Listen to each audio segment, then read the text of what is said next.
Agora parece que vai funcionar. Boa tarde, Vitinho. Boa tarde, todo mundo. Até que enfim, chefe. Ó, Boa tarde. Nada é simples numa live. o Só fazendo a famoso, gente pagar mico, mas vamos lá. famoso paga-mico, pô. Fizemos um teste pela manhã e agora, na hora do vamos ver, o negócio.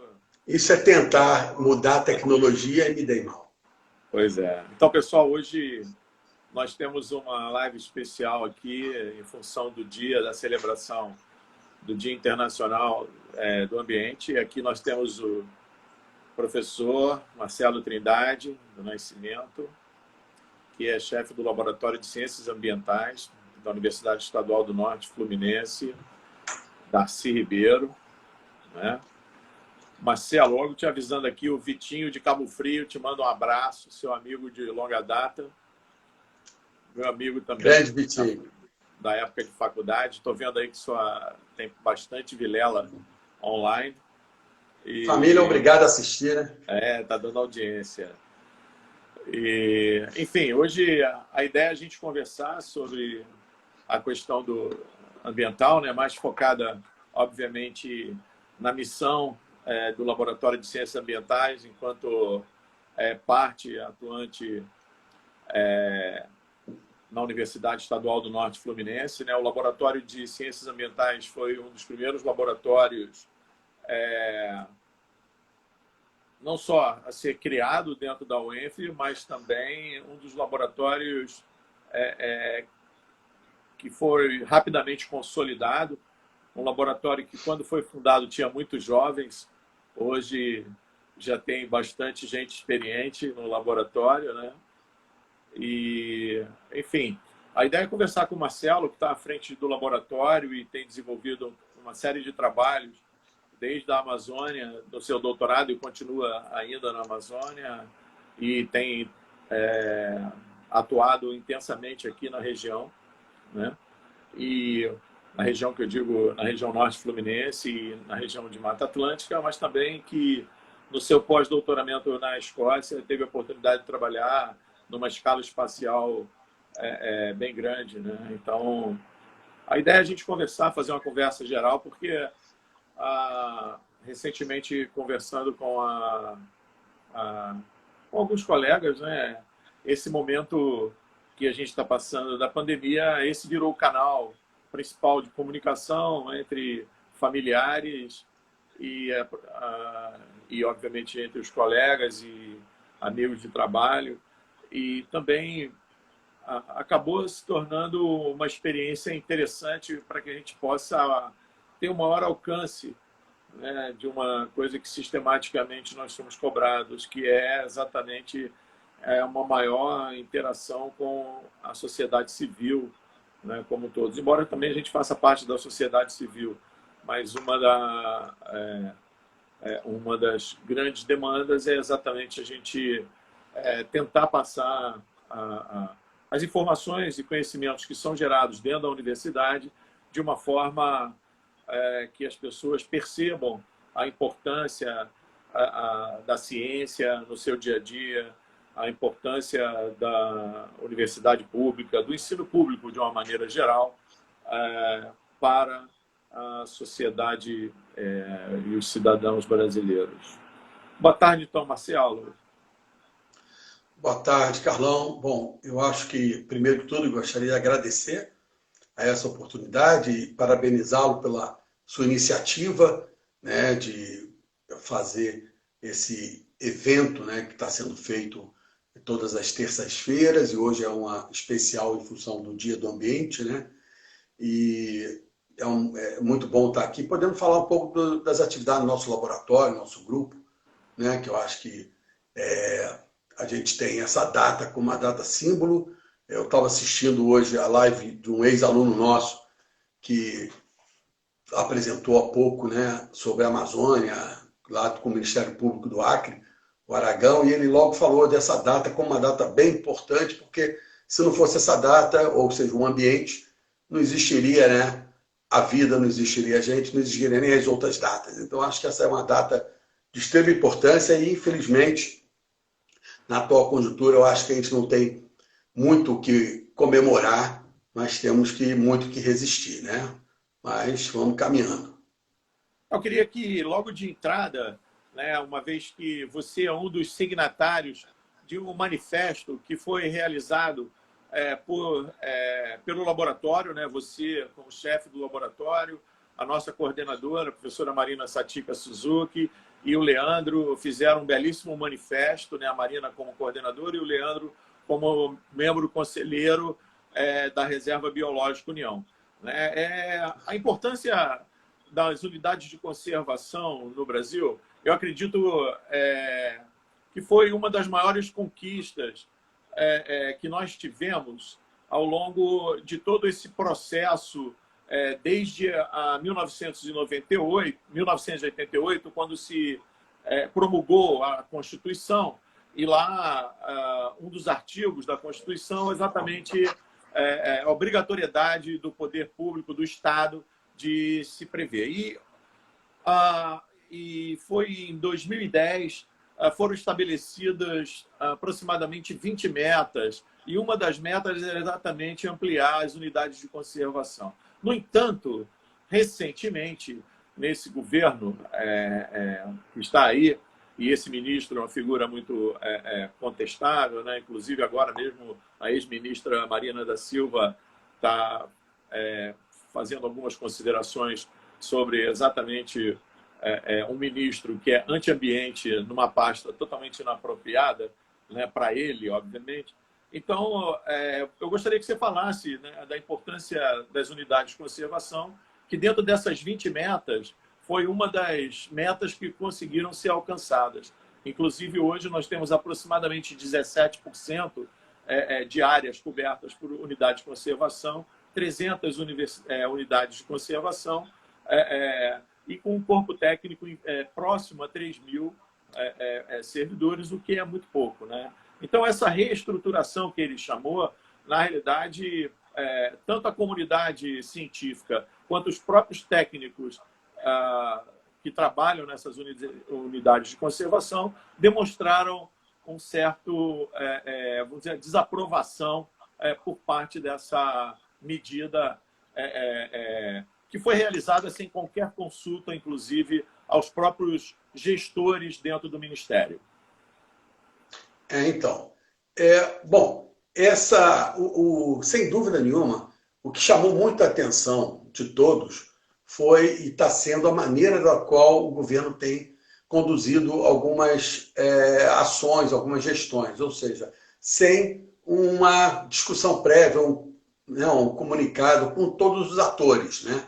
Então, pegou todos de surpresa essa exoneração, e uma exoneração dos administradores de unidade de conservação sem uma reposição ainda, ou sem uma ideia de como vai ser, etc. Então, na realidade, quando nós fizemos o nosso manifesto, a gente deixou claro que a gente não é contra ou a favor do modelo, porque a gente nem conhece bem esse modelo. Então, a gente não pode dar opinião ainda favorável ao contrário de uma coisa que não foi discutida, está sendo concebido dentro do próprio ICMBio e, se eu não me engano, até dentro da parte mais de alta esfera do ICMBio, dentro dos conselhos internos deles, mas não está tendo um debate com a base, ou seja, com os conselhos das unidades, etc.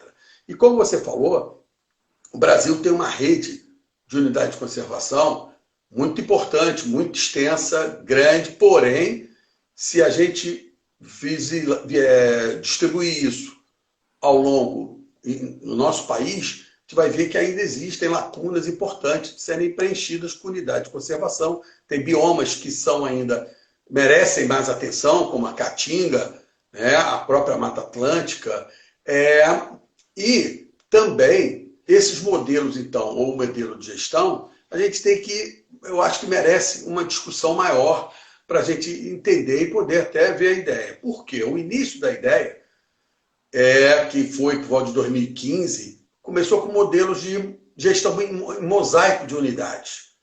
Mas aí você tem que ter critérios, tem que ter toda uma normatização e regras para se juntar o que é o mosaico, como vai ser. O que chamou a atenção particularmente dessa situação nossa é que o núcleo de gestão integrada que eles criaram, que é o NGI, para a região do Rio de Janeiro, principalmente da região norte, centro e lagos, ele reuniu unidades de conservação que, pelo menos, 2 delas estão totalmente fora do contexto entre unidades. Uma que é o Parque Nacional de Jurubatiba, que é uma área de restinga, e a outra que é a ESEC lá da Marinha, né, de Arraial do Cabo. Agora, as outras 3 unidades, que seria a APA do Rio São João, Poço das Antas e Rebio, Poço das Antas e Rebio União, elas têm características muito parecidas, estão dentro de uma bacia hidrográfica, né? Ou pelo menos a APA do Rio São João engloba elas 3, estão no contexto de floresta, etc., com o mico-leão como um símbolo sendo preservado. Teria até, mas não, eles juntaram. E fora isso, o que assustou a gente foi que eles exoneraram todos os chefes e chefes que vêm desempenhando atividades importantes e interagindo entre eles e que funciona. Está tudo funcionando, a gente está com receio de que, ao centralizar, como eles falaram, que vão centralizar o núcleo numa gestão única, numa das unidades, que seria, se eu não me engano, até em Rio das Ostras, que é o nome, então deve ser a da Rebio União, o receio nosso é como ficará as outras unidades sem uma base ou sem gente por lá, porque nada disso foi colocado, foi explicado. E isso pode gerar o quê? Nós já temos problemas sérios atualmente para controle de risco de queimada, de caça, desmatamento e de apoio à pesquisa, apoio aos visitantes. Né? Imagina os os analistas e técnicos reunidos numa única sede, porque parece que tem isso em vista para economia, para parte mais econômica de enxugar o órgão, né? E aí você tem o quê? A distância entre essas unidades são de 30, às vezes quase 50 quilômetros, 30 quilômetros, etc. Então, o deslocamento deles para atender demanda, etc., é complicada. A gestão atualmente já não é fácil. Imagina no modelo que parece que eles estão propondo. Por isso que eu acho que a gente ainda tem que esperar, aguardar. Eu acho que o movimento, tanto nosso, da nossa manifestação, contra outros órgãos, a própria Associação Mico-Leão Dourado, o NUPEM de Macaé, da UFRJ, o grupo de Departamento também de Ecologia da UFRJ, várias entidades se manifestando, o Ministério Público Federal de Macaé deu um apoio, né, e já encaminhou para eles uma notificação pedindo esclarecimento, pedindo para não mudar nada, por enquanto, até melhorar. Então, estão tendo ações que parece que, pelo menos, a coisa está sendo mais discutida, agora ainda não chegou para a gente. Né? Então, eu espero que isso vai ser melhor discutido, vai ser melhor comentado e que a gente vai conseguir reverter essa parte, pelo menos, mais preocupante que tem dessa ação do ICMBio. Mas, sem dúvida nenhuma, essas unidades de conservação são importantíssimas no nosso estado. Né? Elas estão justamente alocadas em áreas de Mata Atlântica que são remanescentes de extrema importância quanto à biodiversidade. Então, a gente tem que realmente tomar muita atenção para que a gente não perca e esse ambiente não sofra mais ações antrópicas do que já vem sofrendo. Pois é, mas uma coisa que preocupa, na realidade, é que, olhando, se fosse esse o único caso, o caso específico, a gente poderia dar até o direito da dúvida ao ministro, né? Que a gente sabe que não é uma pessoa totalmente bem intencionada, principalmente porque nós temos evidências, inclusive, gravadas da sua fala numa fatídica reunião que aconteceu em 22 de abril, onde, inclusive, houve a exoneração a partir dali do ministro da Justiça e que criou uma grande confusão, porque após a divulgação da reunião, né, nós vimos que este ministro querendo aproveitar a pandemia para passar literalmente uma série de questões de interesse, vamos dizer assim, de outros que não necessariamente ligados à conservação, que deixou até mesmo o pessoal da área de agropecuária envergonhados, né, da forma como ele estava tratando o assunto. E, recentemente, também, uma das medidas que ele, de forma também totalmente, vamos dizer,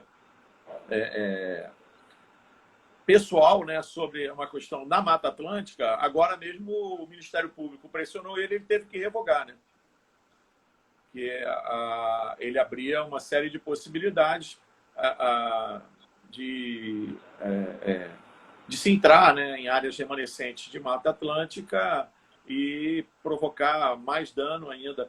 O que me preocupa muito é que, vamos dizer assim, o objetivo, o 2030, né, o que é o objeto do desenvolvimento sustentável, a gente deveria estar procurando uma forma de conter o desmatamento e avanço das áreas sobre a Amazônia e outros biomas, né? Deveríamos estar pensando em restaurar alguns ecossistemas. A gente vê que o Brasil, em plena pandemia, aumentou o seu desmatamento, principalmente na Amazônia e áreas próximas, né, Marcelo? Então, essa é uma questão muito, muito delicada, porque a gente não pode... porque uma coisa é você olhar o cara como, vamos dizer assim, uma pessoa que cometeu um delito primário, ou cometeu um erro primário. Agora, ele, vamos dizer assim, ele é redundante, né, no ataque às questões ambientais. O Brasil, em um período de 1 ano e alguns meses, liberou mais agrotóxico do que em toda o início de uso de pesticida, né? E também, fora isso, né, tem a questão de quando você desmonta uma determinada administração, não coloca ninguém em substituição e ainda fragmenta todo o processo decisório, isso aí tem outra coisa, né? Tem alguma intenção, diria, pouco republicana por trás disso. Não, sim, a gente vê como você falou, o próprio vídeo, né, daquela reunião lá de Brasília do Ministério, deixou mais ou menos claro que o atual governo pretende fazer uma reformulação de toda a regulamentação e normas, etc., para facilitar o que para eles seria o uso das áreas de conservação, das áreas indígenas, para finalidades que nem sempre a gente considera que seriam finalidades que estariam atendendo à principal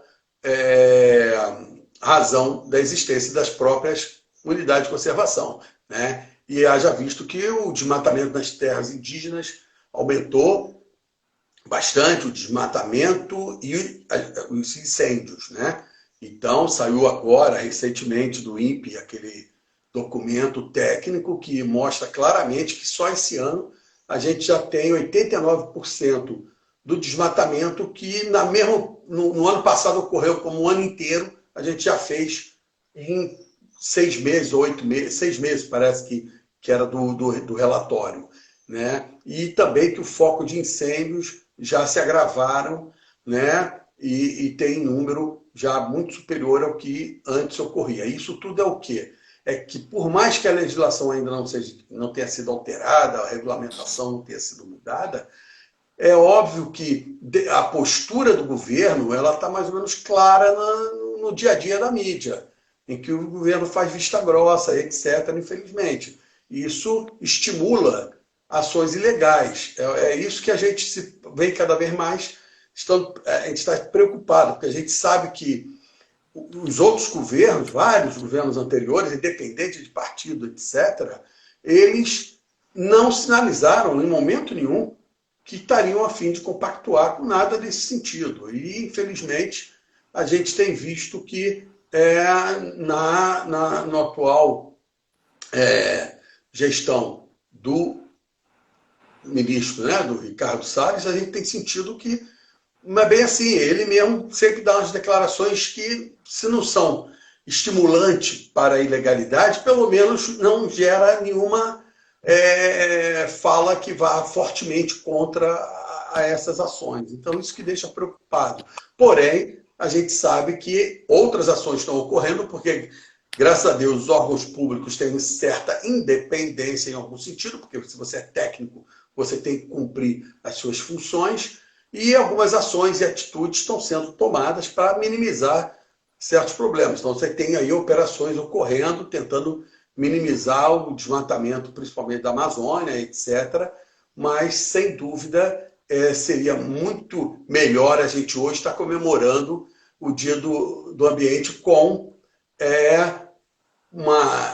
ações e declarações do governo que estivesse vindo a estimular isso. Hoje, pelo menos até hoje, eu não vi nenhuma notícia na mídia do Ministério do Meio Ambiente, ou do ICMBio, ou de qualquer órgão federal que lida com o ambiente, dando uma boa notícia, né, de que algo vai ser alterado, ou que eles criaram alguma coisa de uma grande ideia para o nosso ambiente, de uma maneira geral, etc. O que a gente vê cada vez mais preocupações, porque se continuar o nível de desmatamento e queimadas na Amazônia, hoje, mais uma vez, comentando que eu acho super importante o trabalho do INPE, o trabalho que eles estão desenvolvendo, o alerta que esse documento deu, principalmente para as comunidades da Amazônia, de que a pandemia lá está se agravando. Infelizmente, o quadro lá não é de curva se estabilizando ou caindo, pelo contrário, nós estamos em ascendência. E justamente o que me assustou foi ver, com os dados que o Grupo do Aragão do INPE está apresentando, é que isso vai coincidir com o aumento das queimadas, que vão começar agora, o pico das queimadas na Amazônia, se não tiver uma ação rígida e enérgica do governo. E a gente sabe muito bem que queimada na Amazônia gera o quê?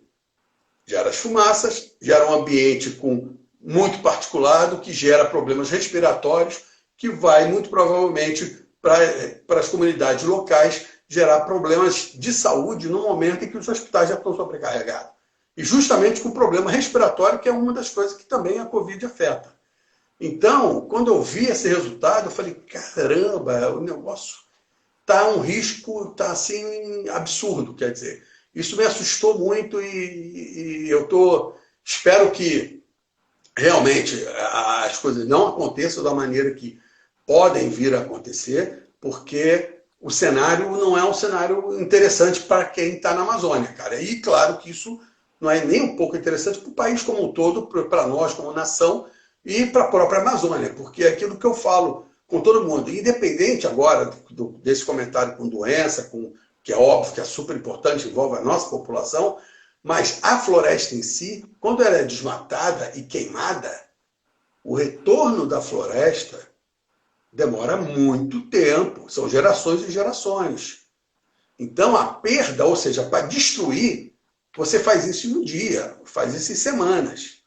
Agora, para reconstruir, a natureza se recuperar, a gente já tem experiências aí da Mata Atlântica, experiências em vários locais, como é difícil. E aí a gente está brincando com fogo mesmo, né? Literalmente. Eu concordo com você e, na realidade, quando a gente fala Amazônia, a gente está falando de uma grande extensão que pega também Pantanal, pega outras regiões ali, né? Que estão no bioma, né? Todo ali, no bioma amazônico, naquela região. Mas, enfim, a gente sabe, inclusive, o Guilherme estava falando aí, e durante a apresentação do Aragão, ele falou, né, que agora vai entrar esse período de seca, essas queimadas vão se avolumar, vai ter muito problema.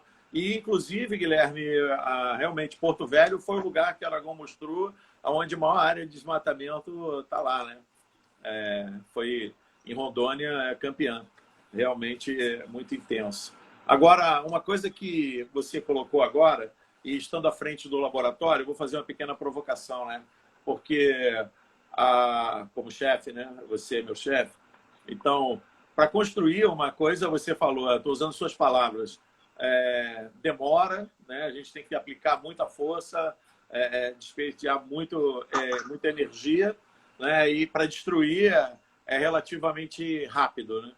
E a gente está passando por um dissabor muito grande, vou chamar dessa forma, que já não é desse ano, mas já de alguns anos a gente vê um desinvestimento na área de ciência e tecnologia, aprofundado, inclusive, pelo processo de mediocrização, né, por esse governo que nega a ciência.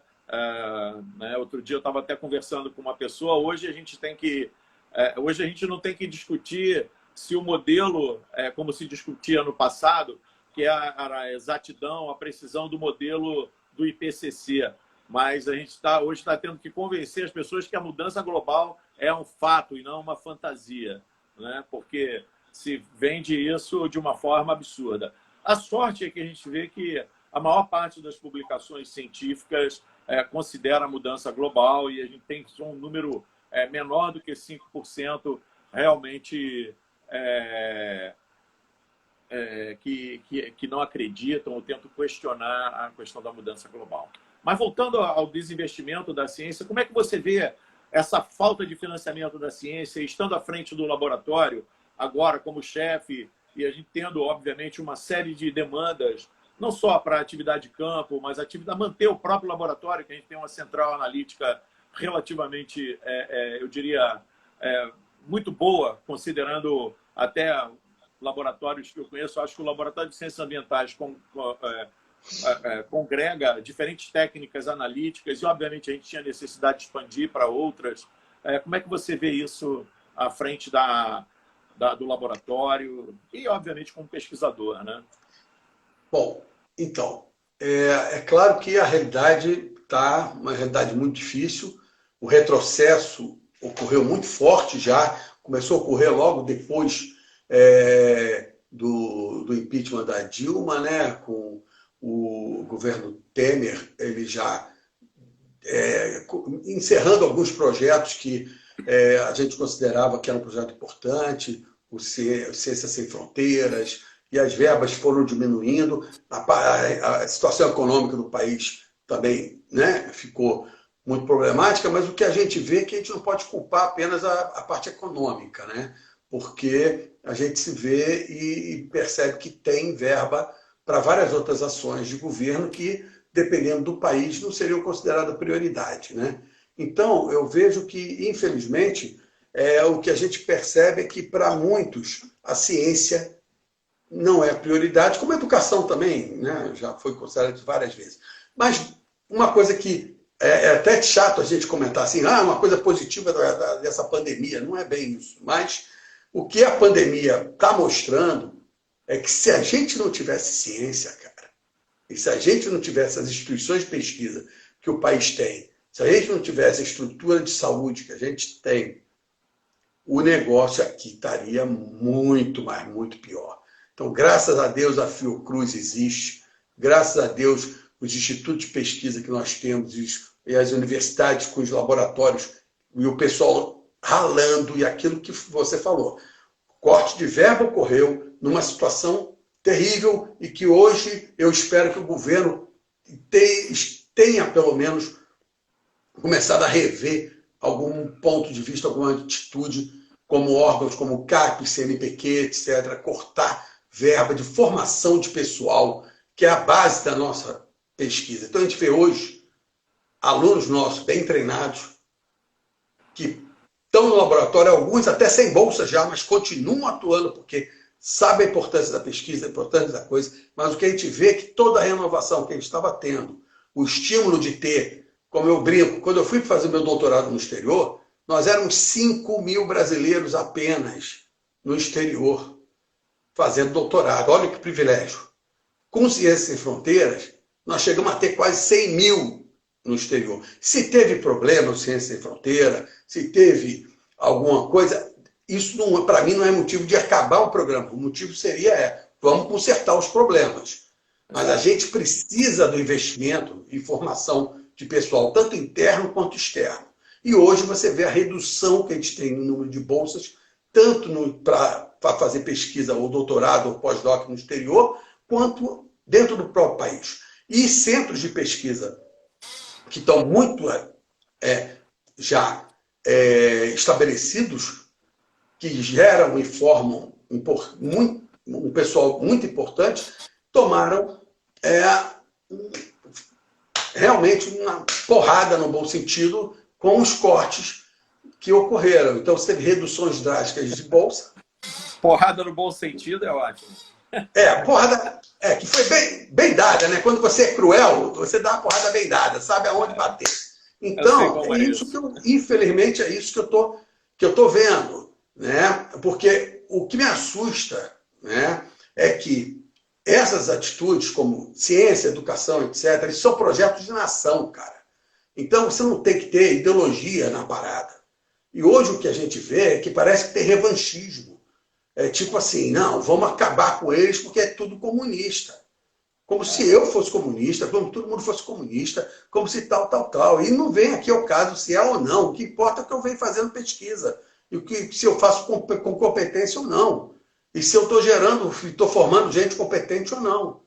E não chegar e tirar a bolsa, cortar do geral, porque as universidades são centros de resistência. Quer dizer, isso vai afetar drasticamente o futuro do país. E a gente está vendo com isso. Os cortes de verba vão estar afetando o quê? Os programas de pesquisa, porque o corte de verba na formação pessoal já está existindo e afeta. De projetos, cada vez mais está sendo mais difícil. E agora, com a crise econômica, a possibilidade que a gente tinha de buscar algum recurso na iniciativa privada ou algumas empresas, como a própria Petrobras, nosso laboratório tomou um baque forte com o projeto Petrobras, que foi encerrado. Né? Eles alegaram problema de recurso e fica encerrando. O projeto caminhando bem, tudo indo bem.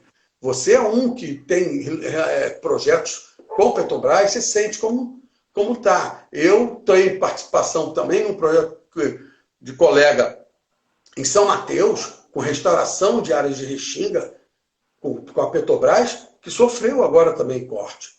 Então, está complicando geral, porque não só a formação humana, formação de pessoal, não só como recurso de pesquisa de fomento de órgãos que habitualmente fariam, ou fazem, como FINEP, CAP, CNPq, agora até a iniciativa privada vai começar a ser mais complicado. Então, o cenário para os próximos anos não é nem um pouco animador. E eu sou um cara que me considero assim, um cara otimista pra caramba.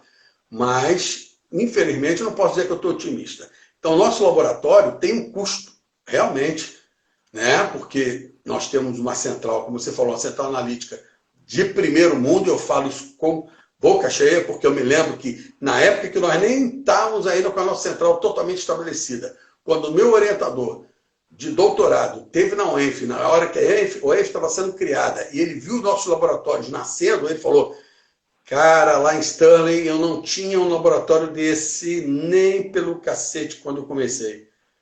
Entendeu? Claro que isso soou para mim também uma responsabilidade maior, né? Porque você já começa com um laboratório melhor estruturado, então, né, você tem que dar conta. Mas eu acho que o nosso laboratório tem mandado muito bem na região, não só na região, ao nível nacional, ao nível internacional, as nossas parcerias estão aí para mostrar. Então, eu vejo que o grupo, que foi muito tempo e é liderado ainda, claro, você é o líder ainda do grupo, e principalmente da parte de biogeoquímica, a gente tem feito, eu acho, um grande trabalho, e se a gente pensar, nós somos 15 atualmente, docentes, né? E atuamos em diferentes áreas. E todo mundo sobrevivendo com essa carência de recursos. Mas vai chegar um ponto em que não dá, porque a gente já tem momentos, vários colegas, e eu mesmo, todos nós, estamos em algumas situações, estamos colocando dinheiro no bolso. Né? Como a gente viu nessa pandemia, pesquisadores da UFRJ, pesquisadores tal, que estavam também tendo que tirar dinheiro do bolso para comprar reagente, comprar coisa, porque não estava chegando recurso. Isso eu vejo que num país que quer ficar um país de primeiro mundo, não pode existir isso, cara. É isso que eu vejo. Tá. Então, Marcelo, aproveitando aqui, até o Ruiz fez um comentário, essa coisa ela tem, vamos dizer assim, permeado o imaginário de algumas pessoas, não só do laboratório, mas também de outros laboratórios, talvez até para se ver livre do Laboratório de Ciências Ambientais, criar um centro de ciências ambientais ou uma coisa, um congêneres desse. Eu não sei como você vê isso, porque na realidade eu me lembro, né, quando o laboratório foi criado, nós tínhamos uma expectativa de ter setores, né? Depois esses setores foram extintos e na sequência a gente acabou não podendo crescer em várias áreas e só recentemente a gente conseguiu fazer um concurso, nem para uma área nova, mas exatamente para uma reposição de vagas, e a gente ainda tem uma outra vaga para ser reposta, né? Então, quer dizer, o que eu penso eu sei que o momento pode não ser o momento mais oportuno, mas discutir não é proibido e nunca é demais. Eu acho que, na realidade, a gente tem que se preocupar de forma estratégica, estabelecer alguma estratégia de crescimento. Talvez fosse a hora da gente reiniciar uma discussão do laboratório crescer, né? Um plano estratégico para o laboratório crescer em outras áreas, por exemplo, uma área que ficou embrionária e acabou não prosperando dentro do próprio laboratório, foi a área de ecologia da paisagem, com geoprocessamento robusto. Enfim, nós começamos, mas não tivemos condição de fixar ninguém. Enfim, se perdeu a oportunidade de desenvolver uma área que eu tenho certeza, né, que é uma área fundamental não só para a ecologia, mas para a área de planejamento urbano e outras áreas do conhecimento, né? Então, eu acho que, até acatando a sugestão aí do Ruiz, que fez um comentário durante a sua fala, né, que talvez fosse a hora, e eu gostaria de saber o que você pensa, da gente reiniciar essa discussão no âmbito do LCA e repensar quais possíveis laboratórios a gente precisaria ter para ter um embrião mínimo de um futuro centro nessa área. Bom, Carlão, eu pessoalmente sou totalmente favorável. É óbvio que, como você já destacou, o momento não é tipo assim estimulante, né? Porque de cara a gente vai ter certas resistências dizendo que não tem recurso, não vai ter e tal. Mas o que eu percebo é que a gente já teve uma discussão inicial sobre esse tema alguns anos atrás, né? E esse tema chegou a prosperar um pouco e ficou adormecido. Recentemente, como eu tenho até que colocar aqui em reunião logo de mudança de diretoria, não que a diretora anterior não apoiasse essa ideia, mas como nós tivemos recentemente uma mudança na diretoria, eu já tive o contato, o novo diretor já sinalizou que acha que essa ideia também é interessante. Então, internamente, dentro do centro, pelo menos, ao nível de diretor, é claro que a gente tem que iniciar, rediscutir toda essa ideia dentro do colegiado, do centro, do conselho, com todos os colegas, etc. Mas eu vejo que ela está se soando cada vez mais favorável, como também da criação, talvez, de um curso novo de graduação, em que a gente já pensou no passado e que envolvesse saúde e ecologia. E cada vez mais está sendo atual, cara. Porque a pandemia veio aí para mostrar isso, que a gente não pode estar separado. E eu acho que a gente tem que tentar inovar nesse sentido. E você participou, se eu não me engano, você era o diretor no momento. Se não foi você, teve outra, era o Arnoldo, eu posso estar me enganando agora quanto ao time dessa discussão que a gente começou a ter desse curso. Tá? Mas certamente eu vejo que não só o nosso centro novo, um centro novo, mas não novo por ser, vamos criar o nosso pedaço. Não.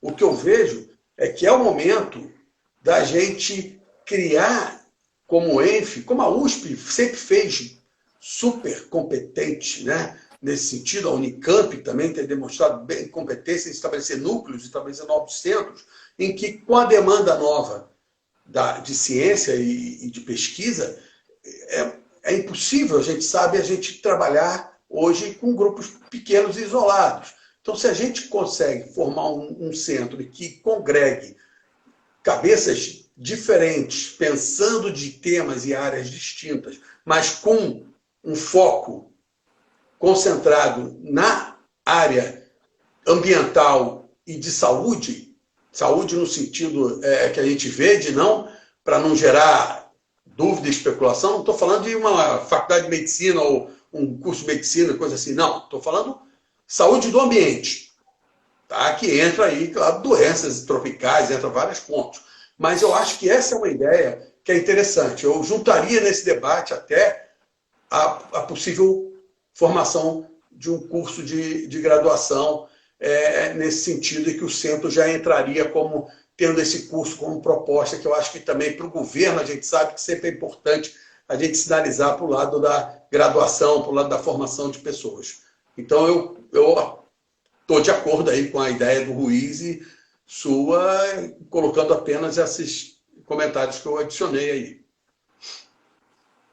Porque na realidade o Ruiz aqui já pela segunda vez coloca o conceito One Health, que é uma coisa que acaba percolando essa área de uma forma bem interessante, né? Eu diria que esse curso que a gente tinha previsto era exatamente gestão na área de ambiente e saúde, né? Que dava exatamente essa conotação que hoje ela me parece fundamental e extremamente contemporânea.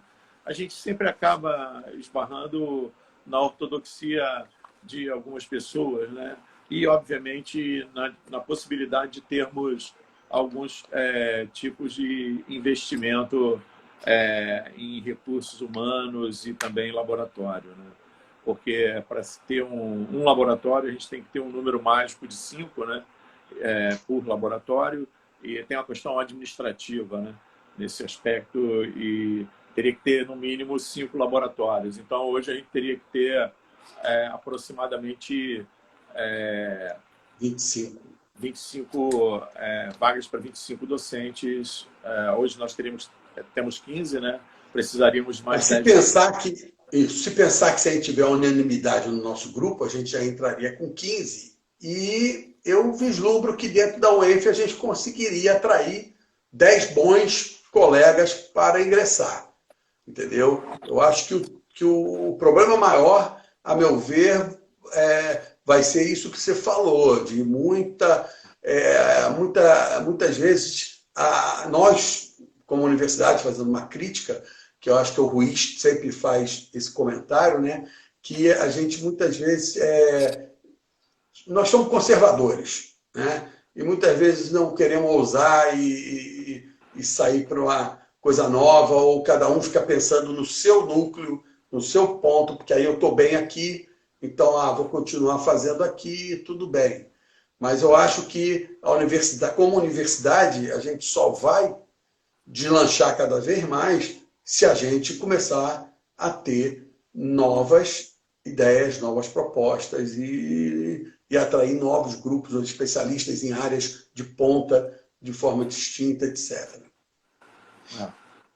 Eu acho que esse aspecto da gente trazer algumas pessoas de dentro da UENF para esse projeto poderia ser uma alternativa imediata, sem ter a necessidade de abrir novas vagas, né? Pode ser. Por isso a necessidade da gente iniciar essa discussão, né? Então, porque você sabe melhor do que eu que muitas vezes não, em qualquer desse tipo de projeto, principalmente em universidade, quando a gente já tem dificuldades, não só interna, externa, etc., de financiamento, de própria resistência de algumas ideias, se você pelo menos já vence alguma barreira inicial e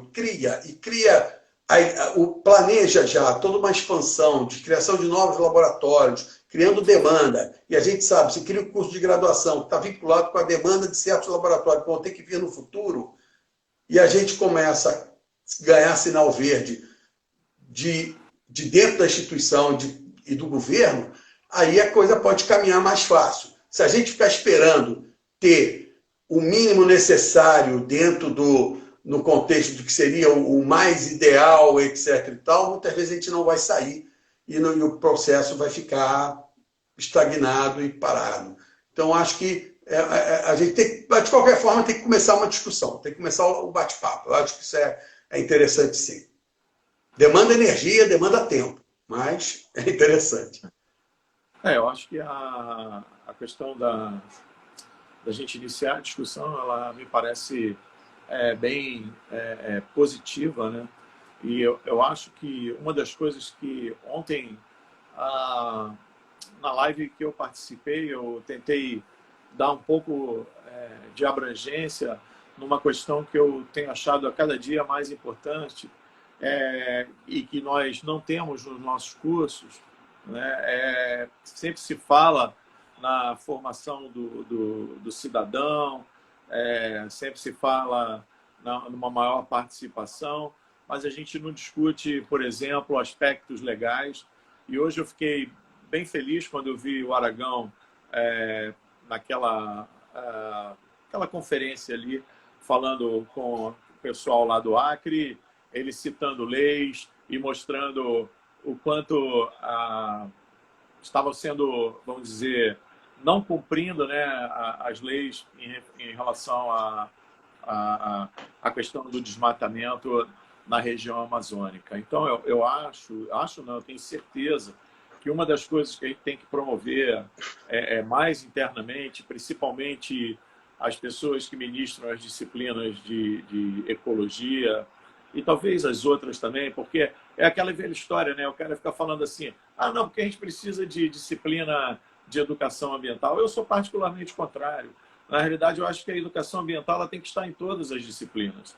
O físico tem que saber falar das questões que protejam o meio ambiente, né? Ele não pode simplesmente falar de radiação sem falar dos efeitos, por exemplo, efeitos biológicos que a radiação pode promover. E, ao falar isso, ele, consequentemente, vai estar falando sobre a questão da educação ambiental, né? O físico tem que falar também na área de você é a favor da energia nuclear? Ótimo. Então, o cara que usar energia nuclear, ele tem que saber não só os riscos que ele corre, mas também aonde ele vai colocar o rejeito dele. E assim por diante. O cara da química também falar, né? Porque o que adianta você trabalhar com questões na área de química e, de repente, o cara chega... O que ele faz com o produto químico que ele utilizou nos experimentos dele? Vai jogar no ralo, né?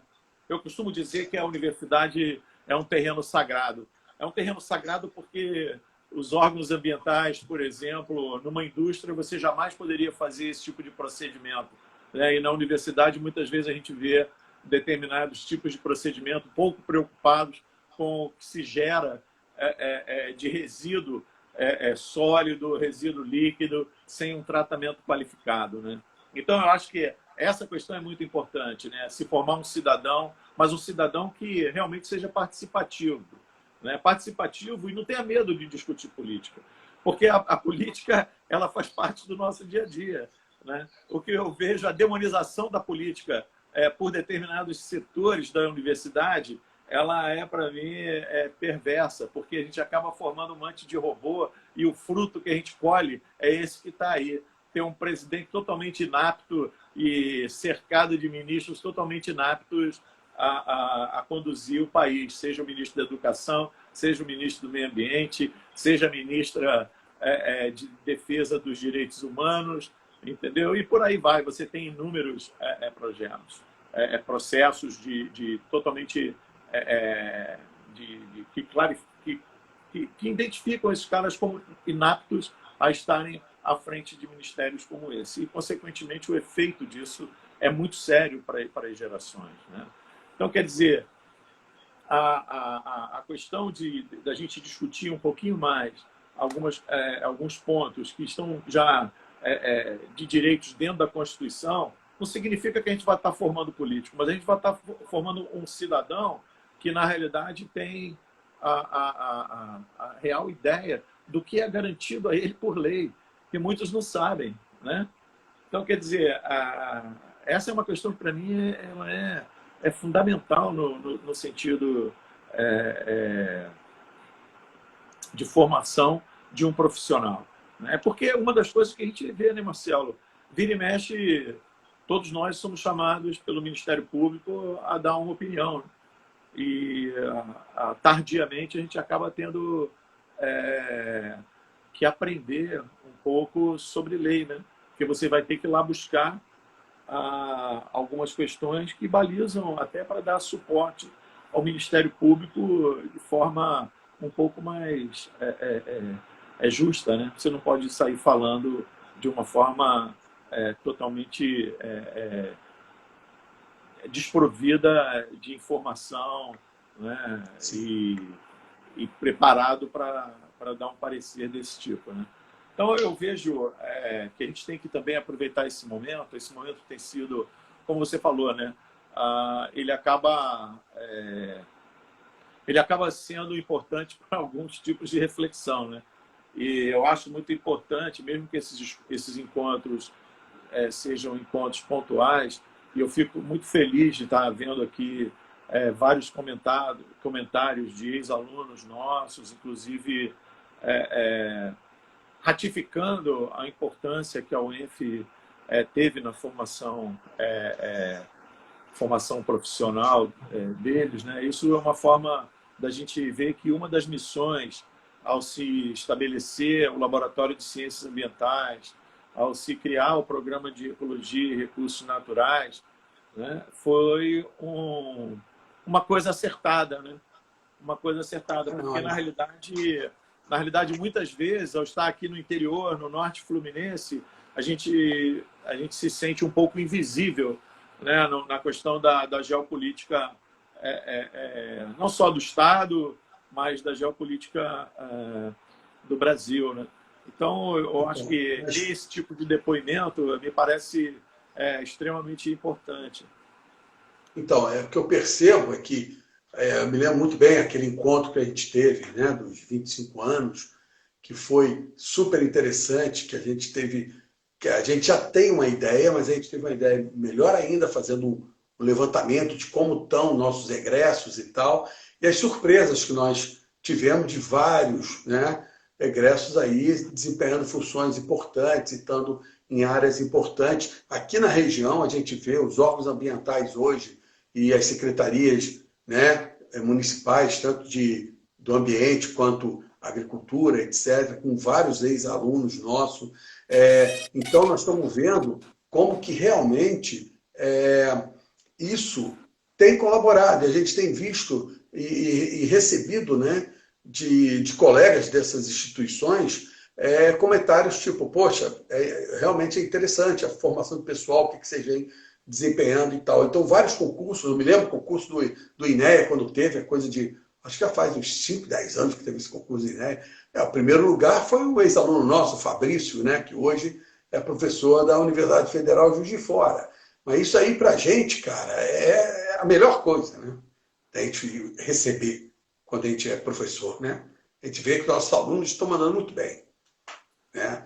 E cumprindo a tarefa que a gente pede, né? Cheguei Ficou emocionado, hein? Esse Marcelo já fala. Mas cara. Eu sou que nem Carlão, cara. Chora à toa. Mas essa é legal, né? A gente também tem muita gente no INEA, muita gente também lá no Espírito Santo. Estou vendo aqui a Ana e o Grande também. Então, enfim, pessoas que...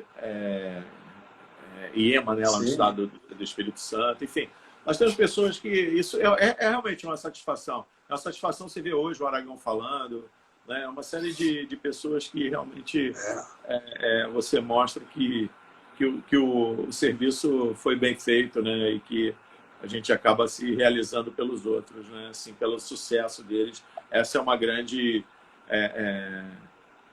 satisfação e a sensação de dever cumprido, né? Enfim. Agora, Marcelo, ainda na perspectiva, obviamente, da pós-graduação, a gente tem visto a cada dia mais essa questão da CAPES, né? E eu fico muito preocupado com o rumo da ciência brasileira, né? Inclusive vai ser objeto terça-feira que eu vou conversar com um colega do Instituto de Biofísica, o João Paulo Torres, né? Sobre ciência e educação na universidade. Me preocupa muito porque, por exemplo, o Brasil, embora estando aí entre os 5 maiores áreas territoriais, 10ª economia do mundo, é um país muito cheio de desigualdade, né? Mas no que tange ainda à produção científica, nós ainda temos uma produção científica, eu diria, muito incipiente para o potencial que ela poderia ter, né? Porque ao ser a 10ª economia, a gente não deveria estar produzindo apenas 5% do conhecimento científico, ou menos de 5% do conhecimento científico. Mas eu diria, às vezes, até que a gente tira leite de pedra. Mas o que me preocupa não é isso. O que me preocupa agora é mais uma questão conceitual, filosófica, assim, de que muito da ciência que se faz no Brasil é uma ciência de repetição, né? E o que me preocupa é que as pessoas não estão se tocando de avançar na fronteira do conhecimento, né? E aí caímos na armadilha, que foi na armadilha de uma política de governo que separou a ciência em ciência básica e ciência aplicada, né? Então, quer dizer, eu acho que ciência é ciência, acho não, ciência é ciência. O que hoje é aplicável porque a ciência básica em algum dia gerou o conhecimento necessário para aquilo, né? Então, quer dizer, ao se rotular a ciência básica e a ciência aplicada, você primeiro pode provocar exatamente uma restrição de conhecimento na ciência básica, o que é muito crítico, e aí isso pode estar refletindo exatamente no que a gente tem hoje no Brasil, que é a primarização da nossa produção interna, né? O nosso produto interno bruto, ele é basicamente agrícola, agropecuário, enquanto que a nossa industrialização é pífia, né? E isso eu atribuo exatamente porque a ciência básica foi comprometida e eles vendem essa questão da ciência aplicada sendo o norteador, como se fosse, na realidade, quase que um prestador de serviço para uma política de governo. Não, sim. Não, sem dúvida, concordo. Eu também, é óbvio que eu tenho a mesma visão de que a gente tem que fazer ciência e da boa ciência saem as ideias. E esse fato da gente, na nossa ciência ainda, estar reproduzindo, né, e não inovando tanto em termos de conhecimento, eu acho também que tem melhorado bastante, principalmente com a formação, e para mim, cada vez mais, por isso que eu acho que é importante esse envolvimento dos pesquisadores com a parte de fora também, ou seja, viajar, conhecer o mundo. A Ciência Sem Fronteiras, para mim, eu sempre fui um cara super adepto ao projeto, porque eu acho que o Brasil tem e deve cada vez mais a gente abrir, ter esse olhar de mundo, ver como rola as ideias lá, para a gente ter uma autoconfiança também, porque eu acho que isso tudo está ligado um pouco de autoconfiança, até na ciência, em que a gente já passa a reproduzir, porque se acha que, porra, não, eu não vou gerar essas ideias e tal, quem sou eu? Não estou com grupo, não tenho coisa. Então, isso às vezes pode ser uma coisa que trava. Então, é óbvio que eu vejo que a gente está vendo cada vez mais, e pelas publicações, como você falou, a gente tem aumentado o número e cada vez... E é difícil, lógico, com esse contexto econômico que a gente está, com essa crise de verba para as universidades, é muito provável que a nossa produção vá baixar um pouco nesse período, porque é difícil fazer, continuar caminhando bem sem o recurso. Mas, independente disso, a gente percebe o quê? Que as pesquisas têm melhorado de qualidade cada vez mais, que o brasileiro que antes tinha